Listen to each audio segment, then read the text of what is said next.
Hey guys, how's it going? My name's Joe. Welcome back to SNES Life. This is recap number 136, covering the last 5 games. You can see them above. Let's get started. First up, this was Arcade's Greatest Hits Williams games. There are a bunch of these were released on multiple systems in this era. The only two that made it to the Super Nintendo, at least, were Williams and Atari. Atari's coming up in the future. Williams is out now. I can't remember exactly what the name of this game is, but there's like 5 or 6 games on here.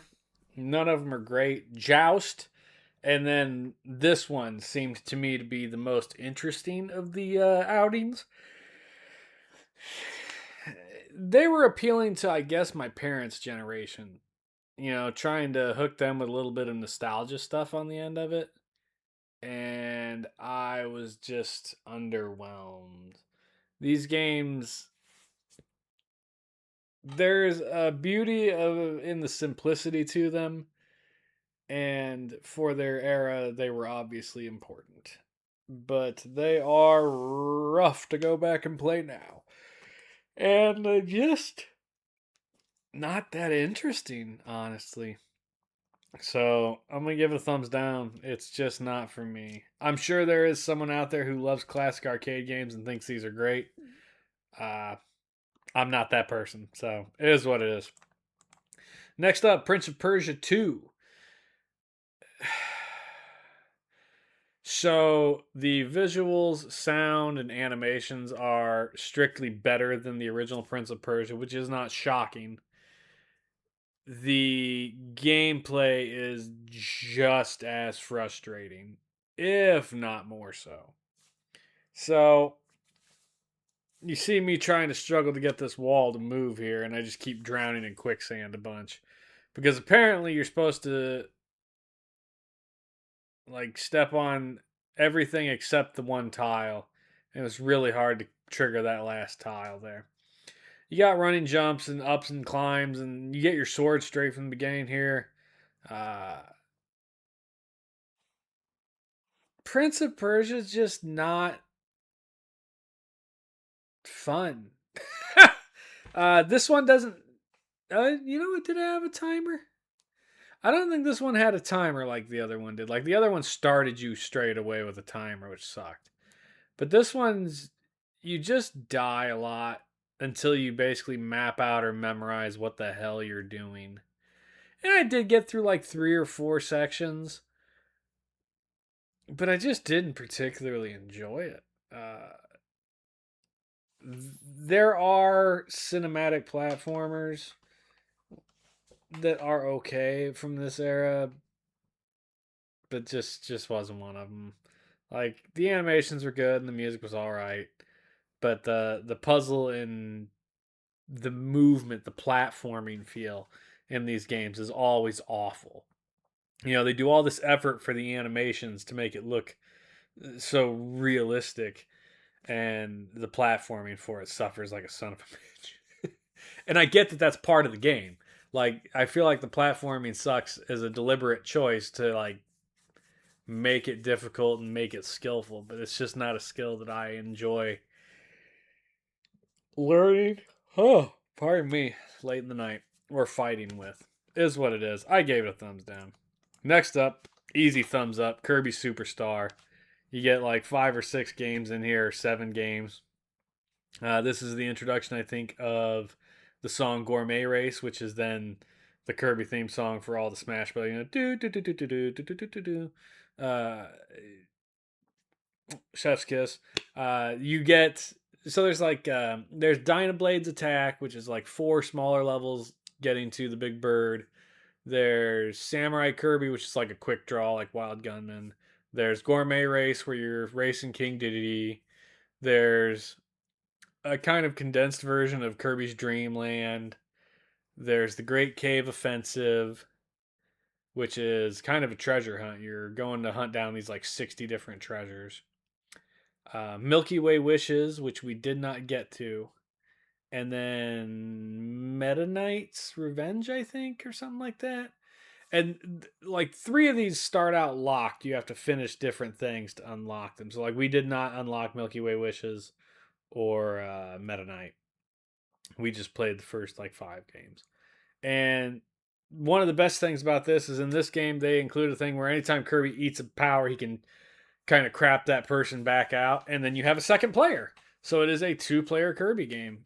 And it's just really good. Uh, Everything's colorful and bright. The sprite works great. The play is fun. The platforming is entertaining. The powers are good. The 2-player option's excellent. The music's fantastic. Kirby Superstar is the best Kirby game on the system. Now my son Joey will fight me on that and say it's Kirby's Dream Course, but I'm going Kirby Superstar. Next up, War 3010, their Revolution. I played War 2410 not that long ago.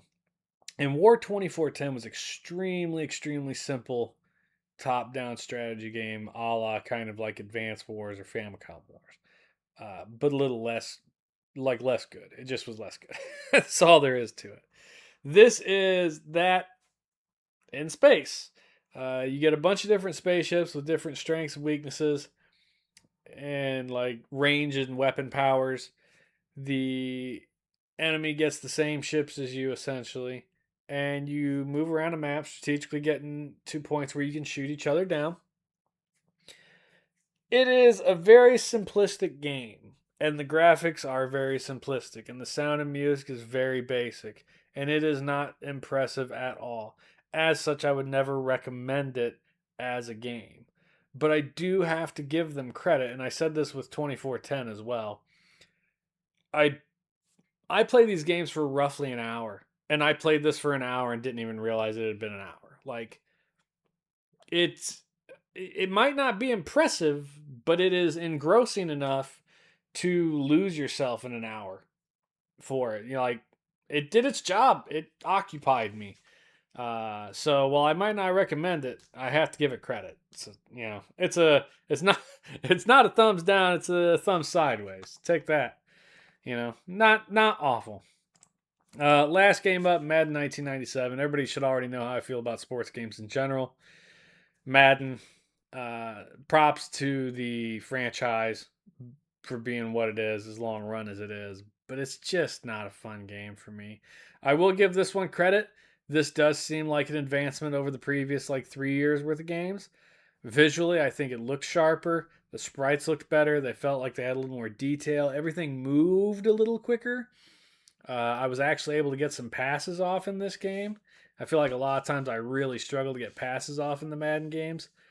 Biggest argument or issue with this one is there's like 600 plays in that playbook, dude. Like, I couldn't figure out how to get to kicking my goal, my extra point, until like the third try.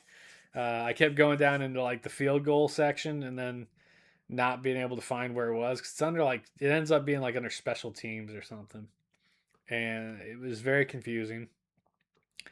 This one has like fatigue and trading systems, and of course the whole running seasons and everything.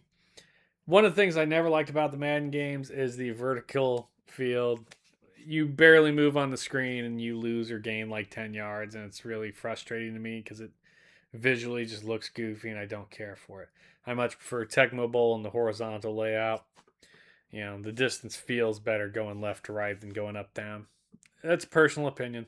I gave it a thumbs down, although I do want to acknowledge that this is the first Madden game that of the 4 I've played now. This is the first one that felt like an actual advancement from the first one. Like the middle two felt roughly the same. This one feels actually better. Also, of course, sports game, so there's no music during the game, just in the menus. Thumbs down. I don't like Madden. I don't like. I can't say I don't like football because I have played a couple football games I did like. I love NFL Blitz. It's very arcadey and dumb. I enjoyed Super High Impact on the Super Nintendo. It's kind of like a precursor to NFL Blitz, you know. So if you're gonna play a football game, go play those. but Madden 97, thumbs down. That's it. That's these 5 games. We are really coming up on the end of the series here, folks. I think, let's see, this is recap 136. So we got 5, 10, 15, 20, 25. I think we have like 27 games left for me to play. And yeah, that's exciting. I'm almost done with this like 7-year endeavor of going through the Super Nintendo library in North America. I appreciate all you guys have hung around with me. Thank you very much. And y'all have a good night, all right?